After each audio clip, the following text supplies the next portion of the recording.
Hola, ¿qué tal? Mi nombre es Juan Carlos Pastrana Yo soy Sebastián Bustamante. Y yo soy Ana González. y el día de hoy vamos a hablar de un tema que consideramos muy importante para la filosofía moderna.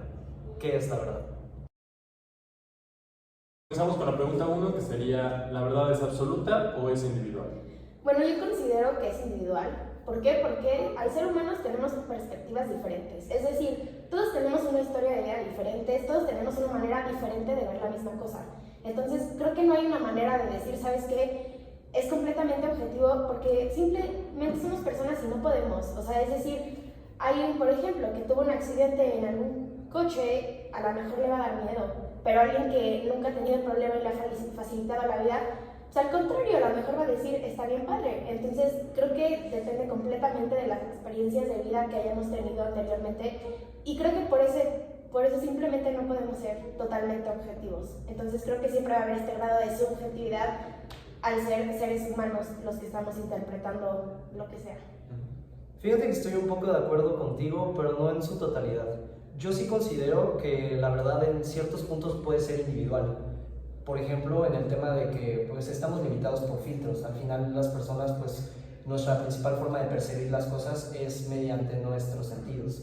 Entonces, por esa parte sí tenemos un filtro y obviamente pues mi verdad no va a ser la misma que la verdad de otra persona que haya vivido en otras condiciones. La verdad de una persona muda, de una persona ciega, obviamente no va a ser la misma. Pero por otro lado sí considero que la verdad es totalmente objetiva y por este lado sí hay una verdad absoluta. Por ejemplo, en temas de lógica o en números exactos, pues es indudable que todos estamos de acuerdo en que 2 más 2 es 4 y eso nunca va a cambiar. Por tanto, para mí la verdad sí es absoluta en ese aspecto, pero puede llegar a tener sus partes individuales. Sí, así como el caso del elefante. Exacto. El ejemplo del elefante. Este tema de la verdad del que venimos hablando nos lleva a otra pregunta bastante interesante y creo que puede ser bastante controversial, y es si la verdad y la realidad son la misma cosa o hay alguna diferencia entre ellas. ¿Tú qué piensas al respecto, Sebas? Pues bueno, la verdad y la realidad yo pienso que son cosas distintas, pero aún así van unidas, van de la mano. Entonces, la realidad es todo lo que existe y la verdad es la manera en la que lo percibimos, o sea, cómo lo interpretamos. Porque o sea, aquí está este objeto, ¿no? Esa es la realidad. Mi verdad sería si es un termo o si es un vaso, pero bueno, el hecho es que ahí está. Claro, y al final la verdad, como dices, depende de la realidad, ¿no? Nosotros percibimos mediante nuestros sentidos y creamos nuestra verdad a partir de la realidad, que como mencionas muy acertadamente, la realidad es generalmente todo lo que existe. Entonces al final, pues lo que existe o no también puede ser dado a la innegabilidad, ¿no? Puede ser verdad o no, pero al final lo que existe existe y nuestra forma de generar nuestra verdad es percibiendo eso que sí existe.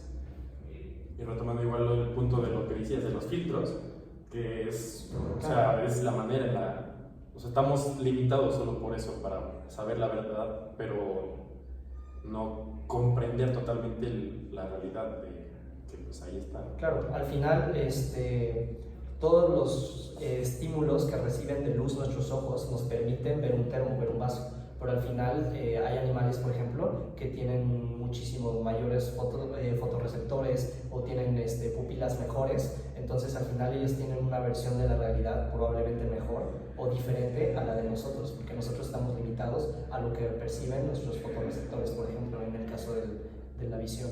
Eso me parece muy interesante y creo que está muy ligado a lo que estabas hablando antes sobre las ciencias exactas, de que, por ejemplo, en matemáticas 2 más 2 va a ser 4. Pero, o sea, creo que también esta parte de los filtros sí nos lleva a darnos cuenta que a pesar de que sean ciencias exactas, va a ser algo subjetivo. ¿Por qué? Porque por más que sean números, por más que sea intentar hacer, y eso es creo que bueno, por lo que las humanidades de cierta manera son desvalorizadas, porque, o sea, dicen, ¿sabes qué? Es que no, las ciencias exactas sí van de acuerdo a la realidad. ¿Por qué? Porque están basadas en evidencias. Y creo que es algo que le quita valor a las humanidades precisamente por eso. ¿Por qué? Porque dicen, ¿sabes qué? Es que las humanidades no están basados en números o no están basados en algo que sea más comprobable o más evidenciable, pero al final sí lo están. Nada más que ahí entra otro grado de error, todo tiene ese grado de error. Si la regla mide 18 o 19 centímetros o eso es 2 milímetros de diferencia, al final, por más que tú estés seguro que el objeto mide 17.6 centímetros, depende de la regla con la que lo midas, va a medir diferente, entonces siempre queda ese grado de error. Y con las humanidades es lo que entra este problema. Para finalizar, vamos a concluir con la siguiente pregunta. ¿Qué es la verdad para nosotros? Desde mi punto de vista, la verdad sí es absoluta, la verdad es objetiva. Sin embargo, estamos aprisionados, estamos anclados a nuestros filtros. Somos prisioneros de la subjetividad debido a que es nuestra única manera de percibir esta verdad absoluta, por lo cual solo la estamos percibiendo por partes mediante nuestra subjetividad. Sí, es igual, o sea, puede haber una verdad, pero todo depende de cómo la veamos y, Claro. o sea, realmente es también muy difícil estar todos de acuerdo sobre que una verdad es la correcta, por así decirlo. Y pues bueno, sí, todo depende de cómo lo vemos.